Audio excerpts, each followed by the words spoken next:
Jim White and his family and his two daughters moved to McFarland after he'd just been fired about everywhere else. The first scene in the movie shows him losing his temper in a locker room in Boise, Idaho, and accidentally injuring an obnoxious player by throwing a cleat at his face. Jim and his family are forced to move to McFarland as this is the only job he can find. Jim is less than fulfilled in his new job as a physical education teacher and assistant football coach until he spots a talented runner among his students and decides to organize a cross-country team to try to find success.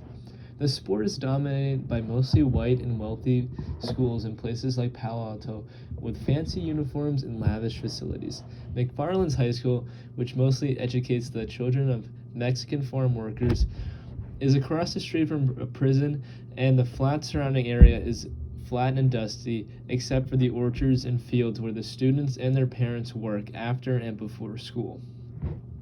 For hill training, the mountains are almond hulls covered in tarps. Running shoes are a luxury none of the athletes can afford, so the training is hard throughout.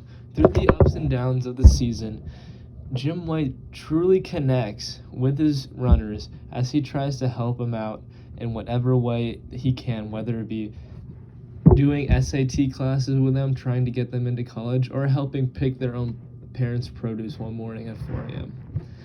The plot tracks the team's rise and Jim's awakening. He starts out uncomfortable in his new surroundings, but learns to love and respect the runners and their families, and of course, to earn their trust. Even the runners start calling him Blanco or White. One of the big emotional moments arrives with this moment when they call him this. Throughout the season, there are ups and downs with the runners, as mostly the whole team eventually quits because of their parents don't want them to spend the time running anymore, and even some have family issues regarding dads beating their sons.